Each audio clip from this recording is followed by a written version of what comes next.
Hello and welcome to Fan Dummies. I'm Greg. And I'm Erin. And today is all about Season 2 of The Mandalorian. We're going to talk about that crazy last episode. The last and final episode of Season 2 of The Mandalorian was a doozy. It was called Chapter 16, The Rescue. In the final episode of Season 2, Mando, Boba Fett, Fennec Shan, Cara Dune, Bo-Katan, the other Mandalorian girl person, all get onto Moff Gideon's ship. They team up. They're trying to take the ship. They're trying to capture Moff Gideon. At least that's what Cara wants.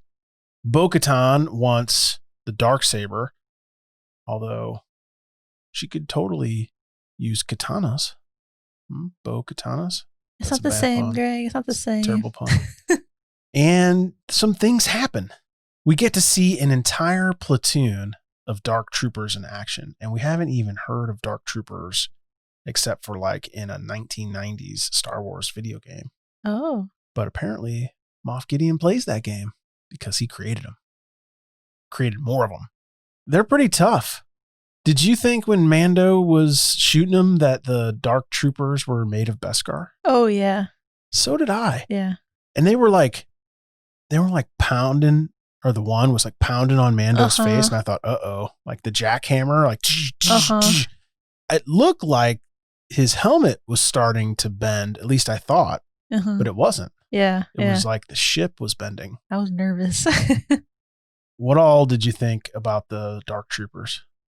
They're almost too powerful for what they are. Yeah. Because the stormtrooper suits that they wear, it always seems like the blasters just go right through them. Yeah. Those are made of plastic. Yeah. Even in the Star Wars universe, I think they're made of plastic.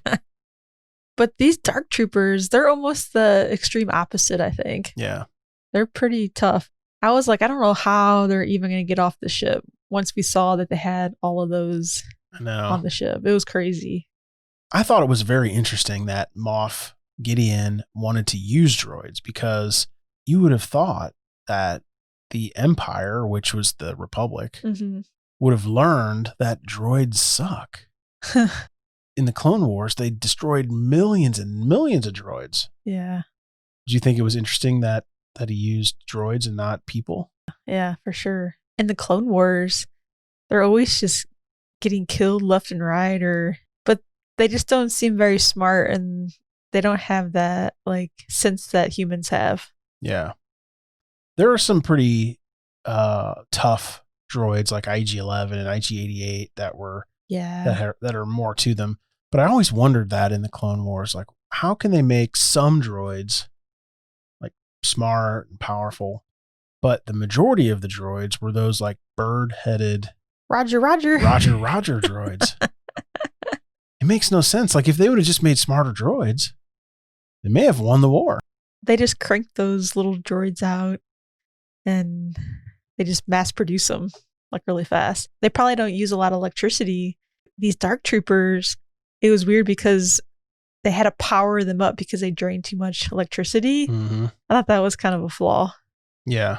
Even in the Clone Wars, though, the droids have to power up. In a couple of episodes, it was the first things the Jedi did is destroy the power station. Yeah. And the droids are like, where are we going to charge up? I don't know. Roger. Yeah.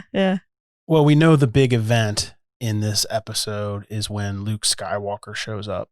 But I thought it was pretty interesting prior to that when Mando took Baby Yoda to Tython to sit on the stone to call a Jedi of some kind. Now, when Ahsoka told Mando to take Grogu there, she had to know there aren't that many Jedi. And she says there aren't many of us left. Nobody might answer. But I'm pretty sure that Luke believes that he's the only Jedi in existence. Oh. Because Darth Vader's dead. The Emperor he believes is dead. I don't think we know at this point that Leia is Force sensitive. Maybe we do. I mean, I think if Luke felt Grogu, he has to come. Like, he's the only one that could come. We're going to go into detail about the whole Luke showing up in The Mandalorian when we get into the review, because there's a lot to talk about there and we want to unpack it in greater detail. But let's just maybe touch on the surface since we're here. Yeah. What did you think of the CGI? Of Luke Skywalker? Yeah. It was okay. I think when we were watching it, I was just more taken away that it was Luke Skywalker there. Yeah. And we watch it in bed and our TV's not the highest definition in there. It's not a bad TV. I think it's 4K, but it's not as good as our TV that we usually watch movies and shows on. Yeah. But I don't know. I mean, it was okay. I don't think that they can CGI him on there for more episodes. I think this is like a one-time thing. Yeah. So it's fine. As long as it is a one-time thing, I'm okay with it. But if they're going to, put Luke on another body for more upcoming episodes, then they need to cast him. Yeah. Sebastian Stan. That's what you're thinking. Yeah. Yeah. It's freakish how much he looks like him. Did you know it was going to be Luke right away when you saw the X-Wing, or were you still unsure? Yeah, when I saw the X-Wing, I was like, it has to be Luke. Mm-hmm. But I know we've been speculating up until this point what Jedi is going to come and take Grogu. And I know one of our speculations was Luke. Yeah, because the funny thing is there are Jedi still around from the Clone Wars. It's not just Ahsoka, but in the movies, the original trilogy, you really get the impression that Yoda is it. Like it's Obi-Wan, Yoda, and Luke is really Yeah, that is true. Like there's no other ones. Yeah, that's why I like the Clone Wars, because there's a whole bunch of Jedis and other characters in it that you don't get from the trilogies and this time. If you like The Mandalorian, you have to watch Clone Wars. I mean, it's an absolute requirement. It will change the way you watch Mandalorian. Here's the thing, though, that Clone Wars doesn't really get good until season 3. Like season 1 and 2 is a slog. Like it's the same old battles as General Grievous and like it was a season of like the same episode over and over. The Clone Wars, you got to get through like the filler episodes, and then there's like really, really, really good episodes that teach fill you. in. They fill in the gaps of. I'm not going to say any spoilers, but like why somebody's there, or how'd that person get there, or what's going on with this Jedi, or like it's so cool. I'll say that I did absolutely get goosebumps when Luke crushed that dark trooper with his hand. That was a total Darth Vader move. Oh yeah. Like I know, Darth Vader was his dad, but it totally gave me Darth Vader vibes. That he didn't have to squeeze it like that. Yeah, I mean, he was like The funny thing is that Yoda always taught the Jedi, back in the day, that you can't use the Force to cause damage. There was a Clone Wars episode, it was like Anakin and Obi-Wan, and Anakin started choking the guy, and Obi-Wan says, you cannot use the Force in anger. Don't do it. Yeah, leads you to the dark side, right? Yeah, but apparently Luke is like, squish you like a bug. Yeah. Because no one's there to teach him. I mean, he's really just learning kind of on his own. Yeah, yeah. He needs Ahsoka is what he needs. Wouldn't it be crazy if Ahsoka trained Luke? Yeah. Ahsoka would kick his butt, man.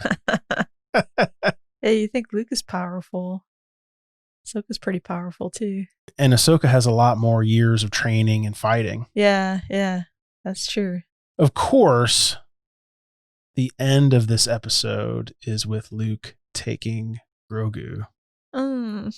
Mando and Grogu say their goodbyes, and Mando finally shows his face to Grogu.